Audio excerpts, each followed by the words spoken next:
안녕하십니까. 저는 압구정역 4번 출구 근처에서 여러분에게 최선의 진료를 20여 년 이상 하고 있는 코코 성형외과 전문의 조배정 원장입니다. 오늘 딥플레인 페이스 앤드 넥 리프팅 하는 것에 대해서 이야기를 해보도록 하겠습니다.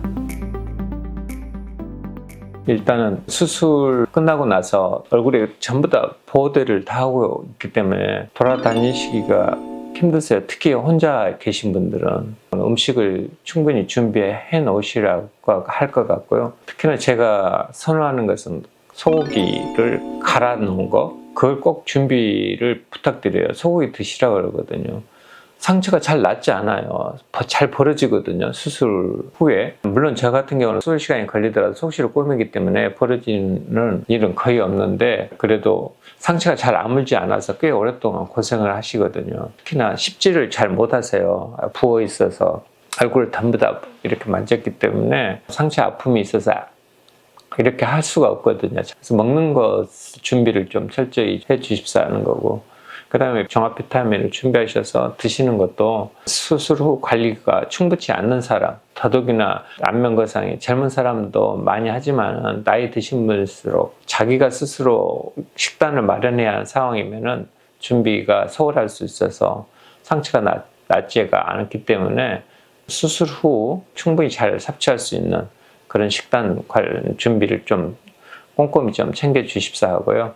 그리고 이제 나이가 조금씩 드시면은 심장에서 조금씩 이상 반응이 생긴답니다. 본인은 잘 체크가 안 되지만은 그래도 가지고 있다고 생각을 하셔야 하고, 2년마다 매번 국민적으로 하는 검사 결과를 잘 체크하셔서 그 정보를 저한테 주시는 게 좋고요, 의사한테. 그리고 심장 수술을 했거나 혈관으로 가는 관상동맥 협착증이 있어서 스텐트를 했거나 이런 것으로 인해서 약을 드시고 계시잖아요. 의사하고 충분히 상의를 하셔야 하고, 경우에 따라서는 수술을 또는 이상이 있었을 때 진료를 하고 있는 병원에 찾아가셔서 수술을 해도 되는지 소견서를 챙겨 오시거나, 또는 심전도상 문제가 없다는 것을 이렇게 준비를 하셔서 가지고 오시는 게 좋습니다. 그리고 평소 질환을 가지고 계신 분이 있어요. 당뇨라든지 혈관 질환, 그 다음에 대사 질환, 신장 질환, 그런 질환들이 있을 때 진료를 하고 있는 병원에 상의가 꼭 필요합니다. 왜냐하면 마취 제로가 심장에 문제를 일으키거나 또 깊이 잤을 때 오랫동안 금식을 하는 상황이고, 전날에도 금식을 했기 때문에 약을 언제까지 먹어야 하고, 또 특히나 당뇨 있을 때 당이 너무나 많이 저하됨으로써 심한 저하는 쇼크를 일으키잖아요. 체크를 하시는 게 좋고, 그 다음에 심혈관 질환이 있을 때는 아스피린을 먹잖아요.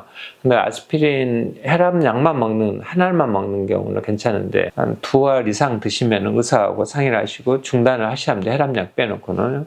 그 다음에 혈압약은 수술 당일날 먹으셔야 하고, 호르몬제 약도 수술 당일날 아침에 드시라고 권하거든요. 그 다음에 목욕을 수술 전에 머리까지 감고 목욕을 이렇게 충분히 하시는 게 좋고요. 감기나 갑작스러운 급성 폐렴이나 이런 경우 있을 때는 의사 상의해서 연기를 할지 않을지를 고민을 좀 하시는 게 좀 나을 것 같고요.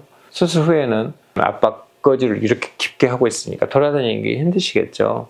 경우에 따라서 하루 입원을 하시고요. 집에 가시고 싶어 하신 분들이 편하게 자겠다고 해서 집에를 다들 가시려고 하시거든요. 보호자하고 함께 같이 이렇게 가실 수 있도록 안내해드리고 있고요. 운전은 못 하십니다. 이제 상당히 얼굴이 좀 답답하고 부어 있으니까요.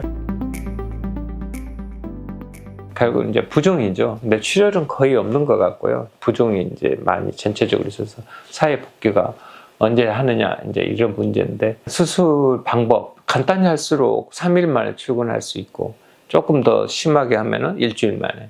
저같이 이제 딥플레인 주로 할 때는 딥플레인은 한 일주 10일 정도는 좀 부어 있고 이렇거든요. 마스크를 써서 좀 괜찮다고 이렇게 또 하셔요. 그래서 일주일에서 10일 사이에 출근하는 것에 대해서 약간씩은 좀 차이가 있겠지만 일주일 정도 출근하기는 힘드십니다.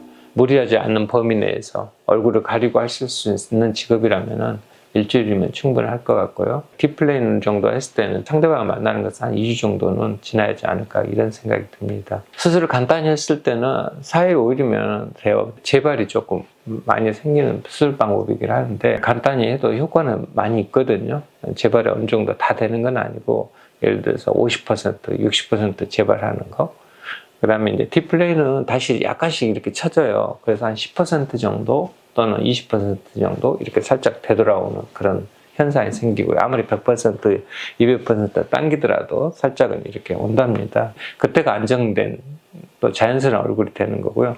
처음엔 좀 과도하게 당깁니다. 동양 사람들은. 얼굴이 커서 부종이 많아, 지방이 많으면 부종이 많이 생겨요. 그런 경우는 조금 며칠 늦어질 수 있다는 사실을 조금 숙지를 알고 계셔야 합니다. 밥 먹는 거 충분히 잘 드시고요. 그래서 단백질 성분 위주로 드셔야만이 이게 잘 붙는다는 거. 그리고 이제 귀를 뒤로 젖히면은 이렇게 벌어지게 돼 있어요. 수술을 빨리 하시는 선생님들은 속실을 안 꼬매요. 그래서 수술 시간이 1시간 정도 짧겠죠. 저는 속실을 꼬매기 때문에 수술 시간이 1시간 정도 더 늘어나요. 얼굴에 실이 있다 하더라도 한 10일째 실을 제거를 해요. 완전히 감싸는 것은 4일 정도면 제거하거든요. 타이거 마스크 같은 걸. 그 이후부터는 저녁에 가능하면 할 수 있으면 계속 하고 있지만 아니면 집에서만이라도 3개월 정도 이렇게 밴드를, 목밴드, 머리까지 하는 밴드를 차고 계시고요. 그러면 세안을 할 수 있고 머리도 감을 수 있어요. 4월 정도 지나면요. 실이 있으면은 상처가 나 있는데 왜 세안을 해야 하냐 이러시는데 이 상처 부위가 오히려 더러워요. 이 머리에 닿는 순간 머리에서 이미 균들이 많이 있기 때문에 모근 속에 오히려 물이 더 깨끗하잖아요. 균이 없어요. 그걸 씻어내는 게 당연한 거예요. 오히려 훨씬 더 소독을 한다고 보시면 돼요. 물로. 개념을 조금 바꾸셔야 합니다. 상처가 있어도 씻는 게 낫다. 훨씬 더 깨끗하고 특히나 머리하고 닿는 부위는 무조건 씻어내는 게 훨씬 더 낫습니다. 그래서 세안하시라고 하는 거고요. 이렇게 감싸고 있기 때문에 냉찜질이 의미가 없어요. 풀고 나서 그럼 4일째 정도 되면은 온찜질로 돌아가게 되거든요. 빨리 혈액순환이 되고 부종이 빨리 돼서 임파관이 넓어지고 정맥혈관이 넓어져서 부종이 빨리 내려갈 수 있도록 그래서 온찜질을 주로 이렇게 이야기를 하고요. 제가 조금 자주 추천하는 것은 족욕을 하시라고 하거든요. 혈액순환이 좋아지면 상처가 빨리 나와요. 혈액순환이 잘 되니까 거기에 가는 영양물질이 빨리빨리 공급이 되겠죠. 그래서 상처 부위가 빨리 낫습니다. 특히 찜질방도 제가 그냥 가시라고 하거든요. 5일만 되면 찜질방 가시면 얼굴이 벌겋게 달아오면서 혈액순환이 되잖아요. 온찜질이 아주 중요하고요. 제가 제일 여러분들한테 당부하고 싶은 것은 그 대신 하지 말아야 할 거. 이거 감각 없어요. 얼굴 감각 거의 없거든요. 수술하게 되면 이렇게 피부를 벗겨내기 때문에. 그래서 피부를 들기 때문에 없어요. 그러면은 바로 불에다 대요. 불을 대서 화상을 간혹가다 입고 오세요. 손을 꼭 들여서 같은 얼굴 높이에서 손이 뜨거우면은 얼굴 고개를 숙이거나 손이 뜨거우면 밖으로 나가셔야 합니다. 그래서 스팀 사우나 되게 조심하시라고 하거든요. 그래서 반신욕을 하시라는 건데 감각이 없다는 걸 알고 계셔야 합니다. 그래서 중요한 것은 따뜻하게 온체온을 해주시는 게 혈액순환에 도움이 되고 상처를 빨리 낫게 한다 이런 거고요. 실은 10일 정도 있다가 제거를 하시게 됩니다. 늦게 제거해요. 상당히 안면을 당겨놨기 때문에 마사지를 하지 말라고 권해요. 저는 이제 유지인대, 고정인대 파뿌리 거꾸로 세우는 것처럼 이렇게 쭉쭉쭉 장가지로 해서 그래서 이게 얼굴이 떨어지지 않는 거예요. 이게 원래 있던 늘어난 고정인대를 잘랐단 말이에요. 커팅. 그래야 당겨지니까. 딥플레인은 고정인대를 자르기 위해서 그 딥플레인을 하는 거예요.